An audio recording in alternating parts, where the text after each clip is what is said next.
Located in southeast Wisconsin, come discover Racine County. Plan your visit today at visitracinecounty.com.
I'm Arnav Pokhrel. That's Karsten Luedtke. We got Jaden Masters with us today. Jaden, good to have you on. After a long road trip last night, we got in about 3 a.m. or so from Minnesota. Jaden's here with us in the Visit Racine County offices. Episode 4, we're getting now into the thick of the season.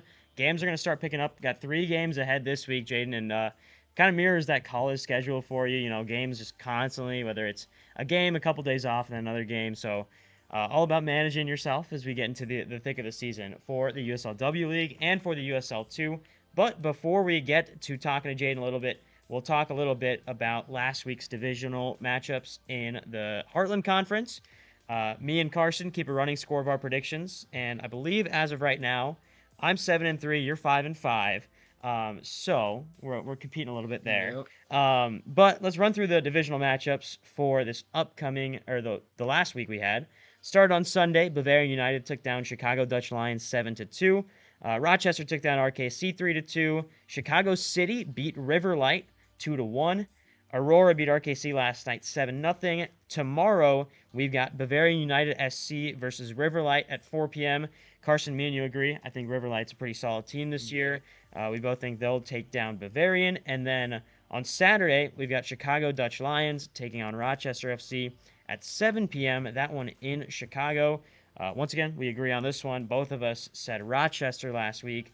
I'm sticking with that. I think, Chicago Dutch Lions have had a rough go of things in their first 3 games. They've conceded 23 goals, if my count is correct, and only scored 2. So I think Rochester's got a pretty solid team, and I think they'll take it down. On the men's side, there's only been 1 game so far this week, and it was RKC who won 3-1 over Minneapolis City.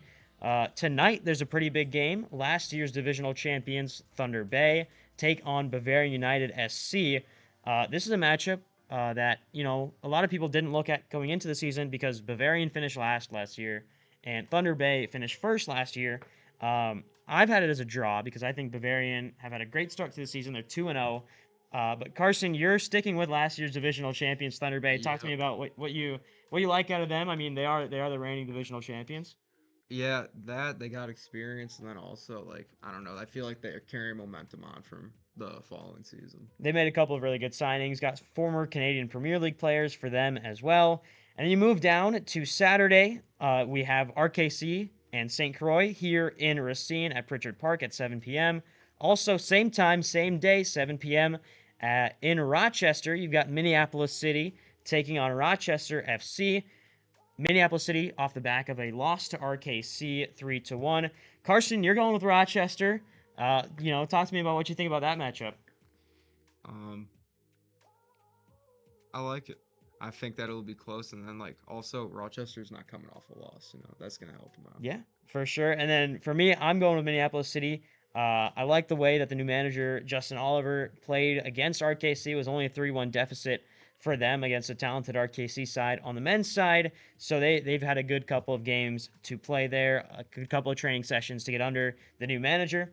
We're going to get right into the opponent previews. We're going to start, Jaden, Riverlight on Monday, right after a Thursday game. What's the week like for you, or this weekend like, in terms of resting, recovering? How are you planning to go about this weekend in preparation for a Monday night game? The main thing is just one, kind of brushing it off. I feel like if you going into, the next game with defeat on your mind, you already lost, right? So I feel like getting your feet back under yourself, legs are heavy. We've been traveling. It's been a long week. We had 2 away games back to back. But I think our next game being at home, that also helps. So yeah, just trying to stay off your legs as much as possible.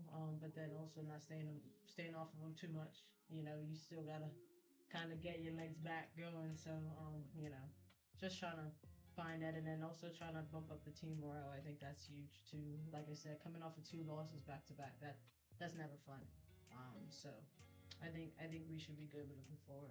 The good thing is, we only have 2 trips to Minnesota, those 4.5, 5-hour trips. Get both of them out of the way early. Now everything's within, 30 minutes, maybe an hour down to Chicago. So that's got to be a big boost as well. You're not going to have to travel as far for those games, or you're playing at home, which is always nice. Travel can be fun, but also, like you said, it's pretty long hours for you.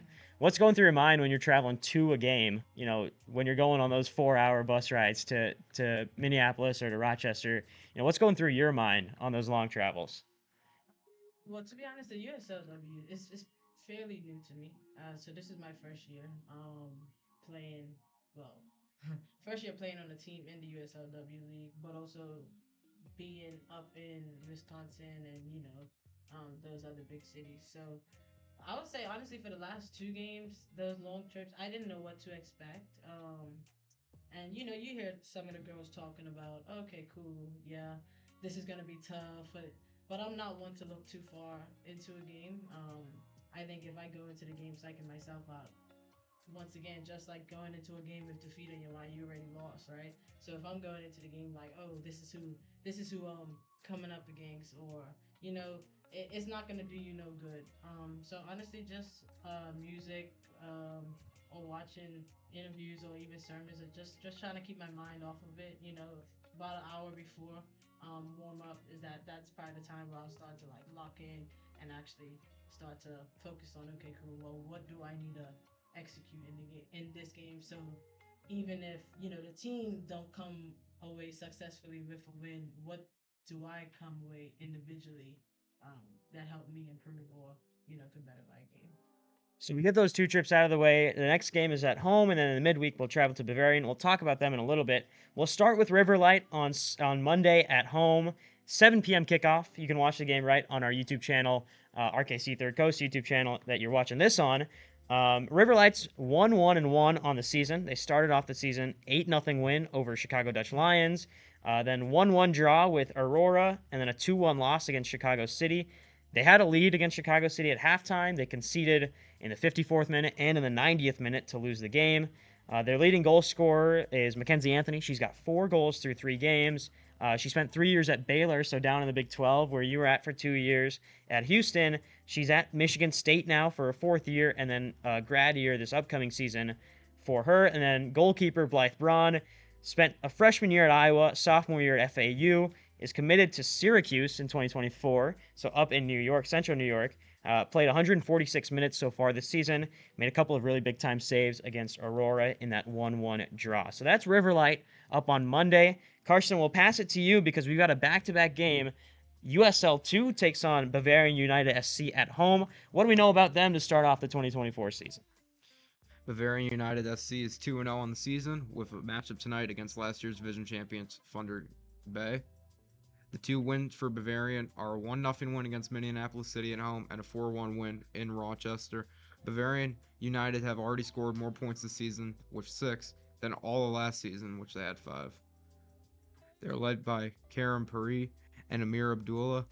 A revamped Bavarian team looks dangerous in 2024. Yeah, already started off 2-0 on the season. They're looking to play Thunder Bay tonight. And that'll give us really a good idea of the division in terms of, how good Thunder Bay is, how good Bavarian really is after they took down 2 pretty simple matchups in their first 2 games against Minneapolis City and Rochester FC.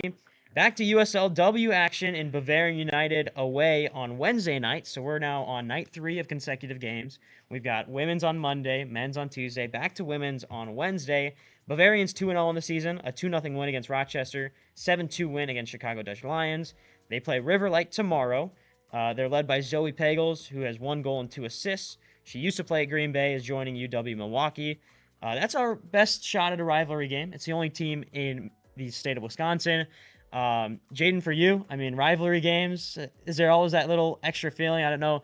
I know you spent 2 years at Houston. Who are your rivals down in Houston? That's a good question. I think Texas is always a big one, right? I don't know. That's a good question. I don't know for real. I've been there for 2 years, but I would say honestly, one of my is Texas. But you could ask anybody in the state of Texas, and they'll tell you that Texas is their rival. I would just say, yeah, Texas is a rival just about anyone. Yeah, for sure. So, yeah, that's a good question because I really don't know, honestly. But I'll say Texas. Hey, when you play Texas, is there anything like mentally you're like you guys talk about it at all? Like you want this game a little bit more than the rest of them, or is it just kind of just another game for you? Whoever the opponent is, you just got to go out and play your best. You kind of just gotta look at every game as its own game. So if you go in, it's always gonna be horns down, right? So, but outside of that, you kind of just gotta take every game how it comes. You're gonna have some games where you might be playing your rivalry team, for example, this week and next week, but this week looks a lot better than what next week might bring or whatnot. So I don't know. If you're going into the game, if you're going into each game with the same mindset, I think that you should come up on top every time. We'll close out the week on Saturday for RKC with a USLW matchup against Chicago Dutch Lions. They haven't had the greatest start to the season, Karsten. Walk us through their couple of losses to start the year. Are 0-3 on the year, and then they had 8 goal losses to Aurora and Liverite, and then a 7-2 loss to Bavarian United SC. Lucy Iverson, she was a defender from Calvin University who was a D3 All-American last season as a freshman, leads the team with 270 minutes played this season. So yeah, not the best start for Dutch Lions, but I think, you see what happens down there in the W League with River Light coming into existence and, half the staff from Dutch Lions making their way down there. They're starting kind of on a clean slate, so, another chance for RKC to get in the win column on Saturday against Dutch Lions. We'll take a step aside here. We're running through the rundown here on episode 4 of Talking 262. When we're back, we're going to talk to Jaden Masters a little bit more. Jaden, get to know you a little bit, where you're from, and your college soccer career so far. So we'll step aside. You're watching Talking 262.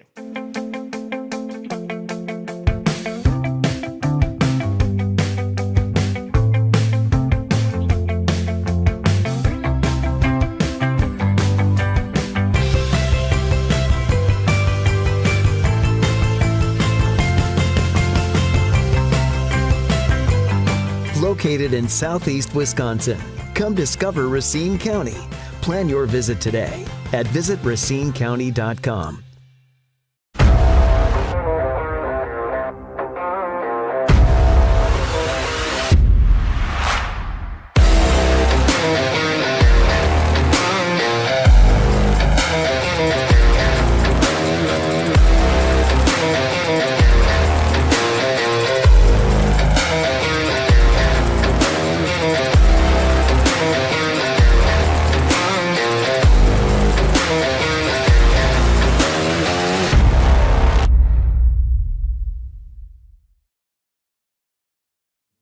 Welcome back, Talking 262, Arnav, Pokhrel, Karsten, Luedtke, Jaden Masters here with you as we continue to talk about the USLW season and the USL League 2 season for RKC. But now we're going to talk a little bit to the USLW player we have to our right in Jaden Masters. Jaden, first off, for viewers who may not know or listeners who may not know, just give us a quick run through of your soccer journey so far, whether it's through the youth ranks and then up to college and now here.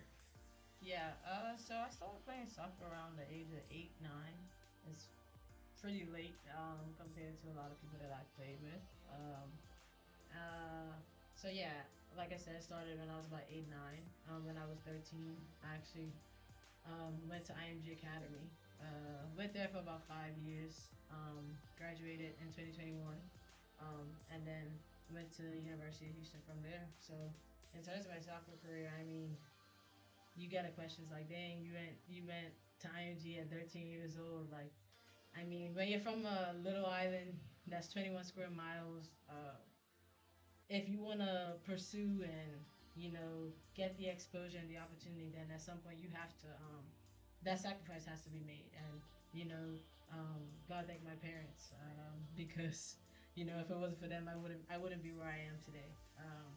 So yeah, that's for starters, but so a sacrifice had to be made, because back home, if you're talking about girls soccer, that maybe U15s, and then at that point you're starting to play with the guys teams, or maybe even the men's as you get older, just to get that competitive or that up to speed play. But if you want to further your athletic career, then you gotta get out of there. Especially just for the exposure, that not even necessarily just to the U.S. I have a good bit of friends that have taken the UK route as well. But yeah, that's a little bit of my soccer background. What are some of your best memories during your time at the IMG Academy? That's a 5 years, man.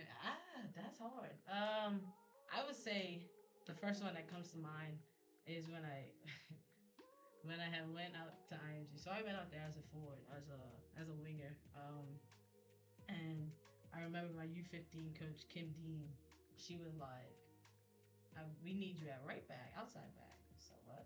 I said, I'm not no defender. I remember calling my parents, like, they're trying to turn me into a defender here. Like, they're trying to turn me into, I'm like, I do not want to play back there. And I ain't gonna lie, I went back there and probably had one of my best careers at IMG back. And then, shoot, and even in today's game, I'm able to play down back, I'm able to play in the midfield, I'm able to play up top. So, gotta thank her as well, because if it wasn't for her taking that chance on me, I wouldn't be that versatile player that I am now. You mentioned coming from, a small island, 21 square miles. When you got that call up to the Bermuda senior national team that first time, what was that feeling like for you? It's always a blessing. And I don't want that to get, underlooked or overlooked. Because it's not easy.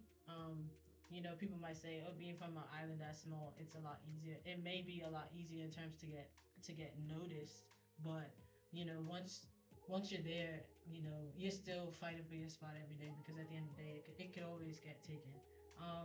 So yeah, I have played for the U15 team, the U17 team, the U20 team as well. Um, so getting called up to the women's team, I mean, it was surreal, right? It's always cool to get your first cap.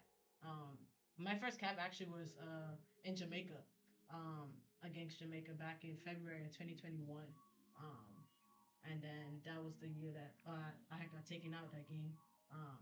So uh, yeah, it wasn't up until this past year that I got called up again, and was able to represent in the Women's Gold Cup qualifiers. So recently, you just announced that you'll be transferring from Houston to Louisiana Monroe. What were some of the things you liked on your visit to ULM? I mean, the visit just sealed it. I think it really started with the coaches. Excuse me. When I had that first call with the coaches, it was kind of like music to your ears. When you have somebody telling you everything about yourself, and you don't even have to sell yourself to somebody. It's kind of like, okay, it just shows one how much they value you, but also like how they look at you as one a player, but also a person. Um, so yeah, they sealed it. The coaching staff, they're amazing, amazing group of coaches. And it was quick because the transfer portal opened in May. And I want to say by May 2nd, I was on the phone with them. We had a visit lined up for the following week. So yeah, no, very exciting. Like I said, when I went to campus, it was kind of it was a definitely was sealed it. Um, they had a bayou in the middle of the campus, and I'm the type, I love sitting by the water. You could ask my parents when I go back home, where are you? They just look at my location. Oh, yep, she's by the dock, or she's just sitting off by the water. So that's definitely something that I look forward to because it's almost like a home away from home type feeling. So that's very exciting. I'm excited for that. For you, you mentioned like Bermuda, football's not the biggest sport there. You've got cricket, basketball is making its way, rising through in terms of popularity. But for you to be a footballer from Bermuda, I mean, what's it like for you when you look down at, the youth players where you used to play, whether it's U17s, U15s, and kind of be a little bit of a role model now for them? What's that feeling like for you? It it's a good feeling. It is a good feeling because I remember being in their position. Um, I remember, kind of being in their position and saying, okay, well, what's next? Because at the time, Bermuda football wasn't where it is today, and it's growing. It's taking little steps, but that's women's sports all over the world, right? Um, but it's exciting. It's exciting. It feels good. And I look forward to the future more so because I would love to go back and give back because I know what my country did for me. Um, you know what I mean? Whether that was just putting my name on the map or, providing me with the opportunity to play and wear that Bermuda flag on my chest. So no, it's a surreal feeling. It feels good, especially to know that I have little kids looking up to me, wanting to be in the position that I am today. And for you, I mean, talk about Bermuda, we have to talk about those 2 goals against the Dominican Republic because, I mean, I had people even yesterday at Aurora saying, "Oh my God, like Jaden Masters." I remember watching her goals when she scored against the Dominican Republic. Men in Blazers had it covered. The Gold Cup account had you tweeted.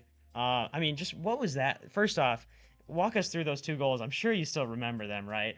Walk us through those 2 goals and also like the media attention that came from that. Like, walk us through what that was like for you and for Bermuda in general because it's so much attention on a smaller country. Like, just walk me through those crazy a couple of weeks for you.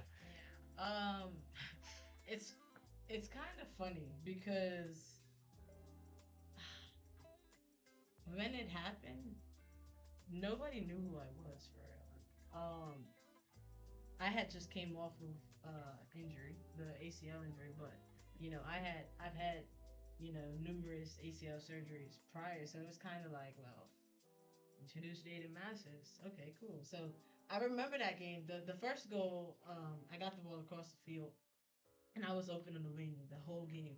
And my chances got to come at some point. So I got the ball, and I cut in, and I looked up, and she was a touch off her line. So I was like, I know I have the shot. I just got to take the shot. And one thing my mom tells me all the time, she's like, you're too unselfish. She's like, sometimes you need to be selfish. Like, take the shot yourself. I don't know what. I know I didn't hear her in the back of my head. I don't know what I heard. It was kind of just like, I looked up and I'm like, if if it works, it works. If it doesn't, it doesn't. And it worked. And I just remember sprinting back, and I got to my center back and I just hugged her. I was like, well, I didn't look at I look at the crowd. I didn't even celebrate myself. It was just a sprint. Like, wow, that just happened. And the second one, it was just, I had been making those runs all game, and it was like, at some point, I got to get this ball. And she slotted me, my captain slotted me, and I just beat the keeper to it. The keeper kind of took me off my feet a little bit, if you rewatch it. But, yeah, I had that exact same chance at University of Houston against, I want to say, Tarleton State, and I had missed it.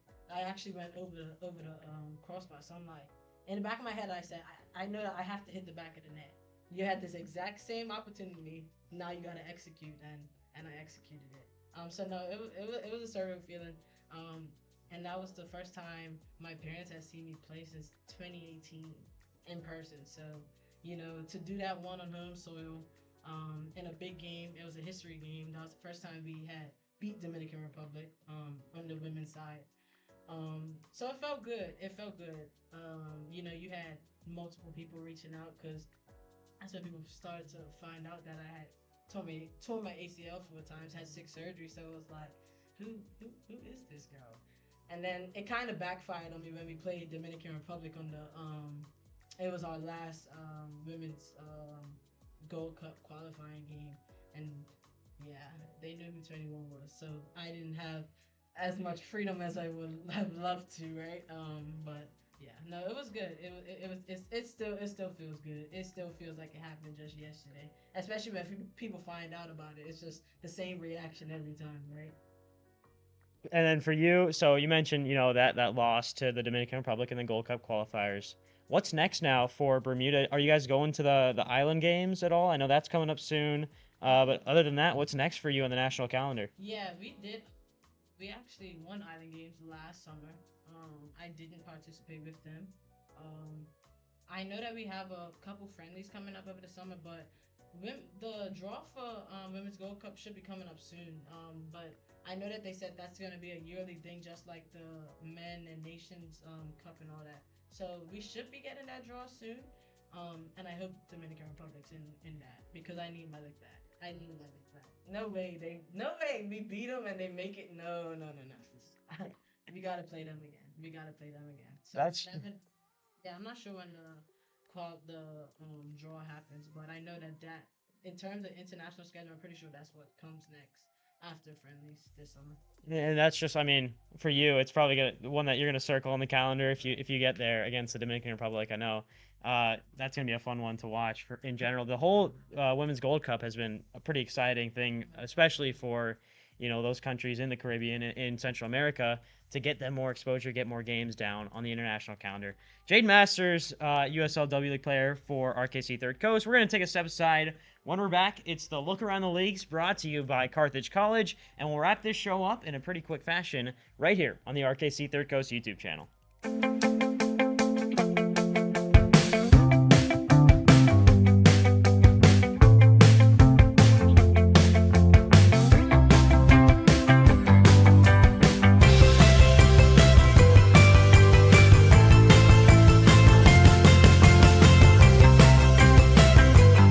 Located in southeast Wisconsin, come discover Racine County. Plan your visit today at visitracinecounty.com.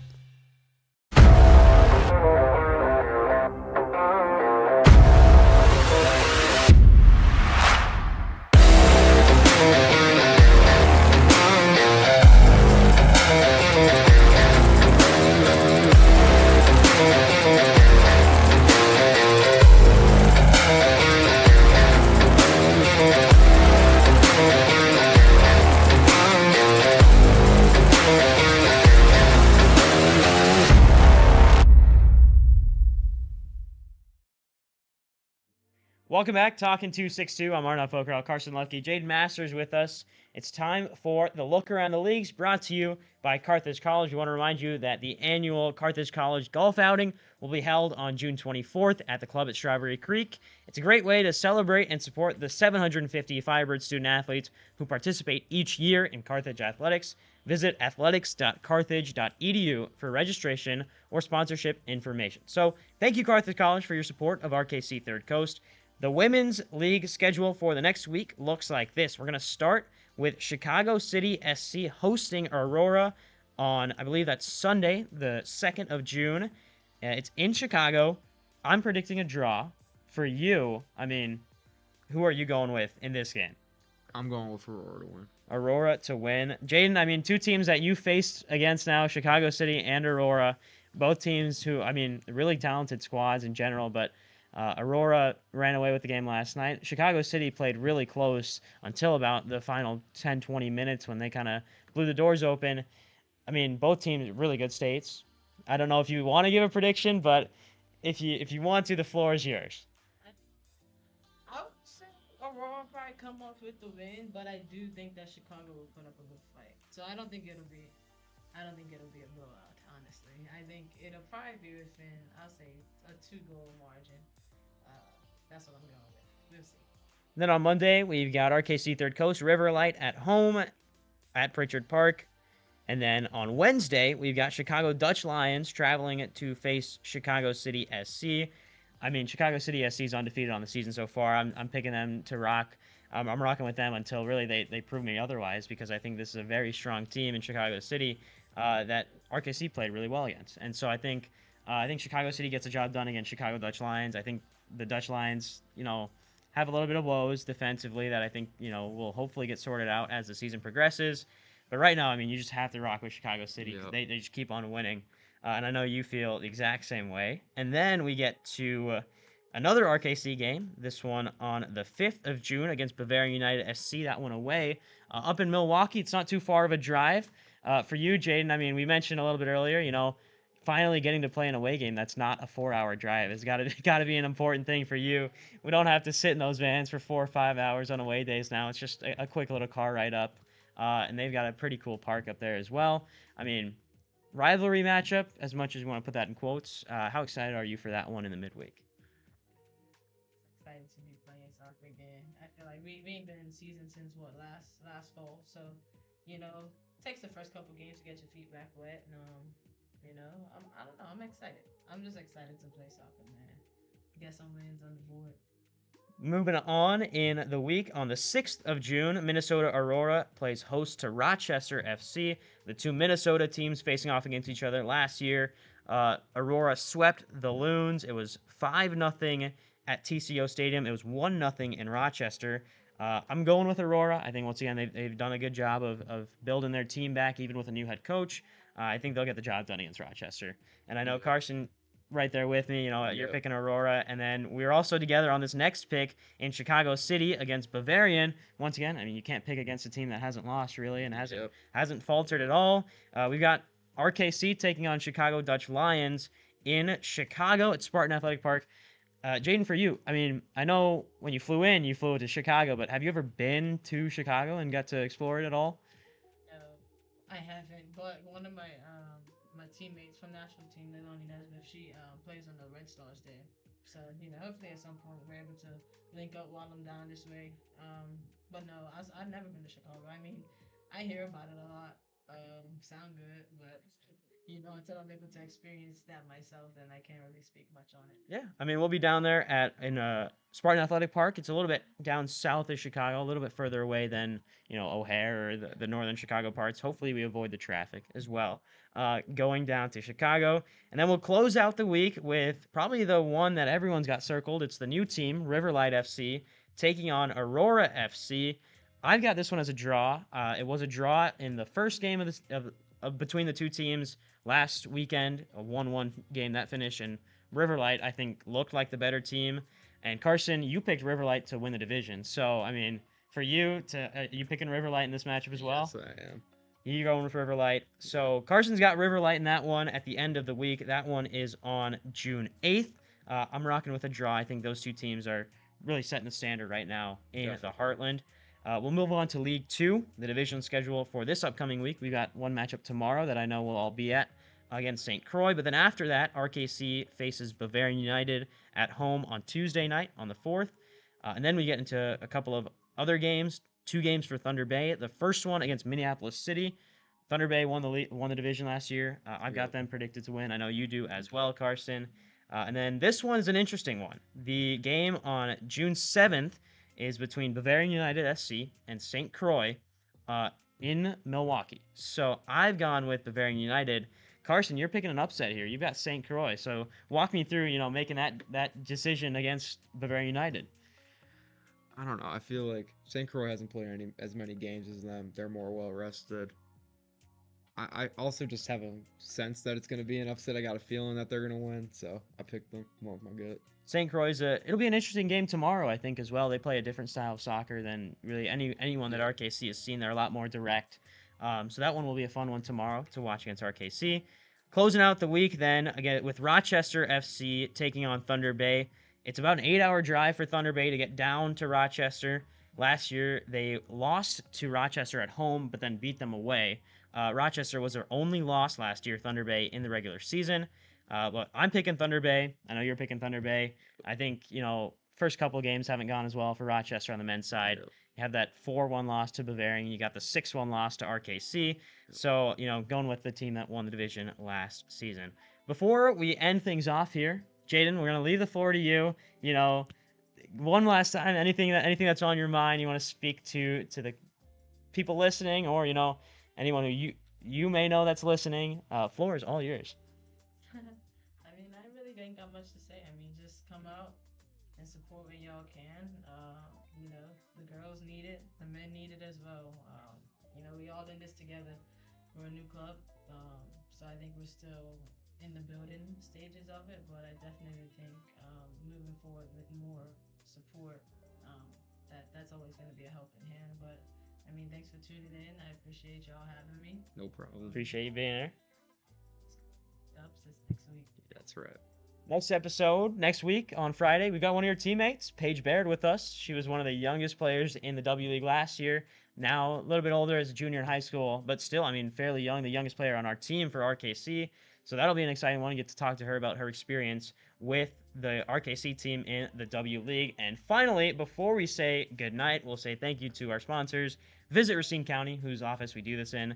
Our athletic training sponsor, Mosh Athletic Training. Ricardo was there yesterday with us in Minnesota. I know you had to get a hand tended to. We had Ricardo's always there for us when we need him. Red Onion for post-game meals. Carthage College, as always, equipment. And then Camp Shutout, who's our save sponsor. So thank you all for your support of RKC in 2024. And that's a wrap on another episode. This one's a lot shorter than the other ones because, we're just flying through stuff here as we get into the busy part of our W League and our League 2 seasons. Jaden Masters, thanks for being along with us. That's Karsten Luedtke. I'm Arnav Pokhrel, and you've listened to episode 4 of Talking 262. Thank you for tuning in. We'll see you next week. We'll see you tomorrow for the USL 2 at home against St. Croix.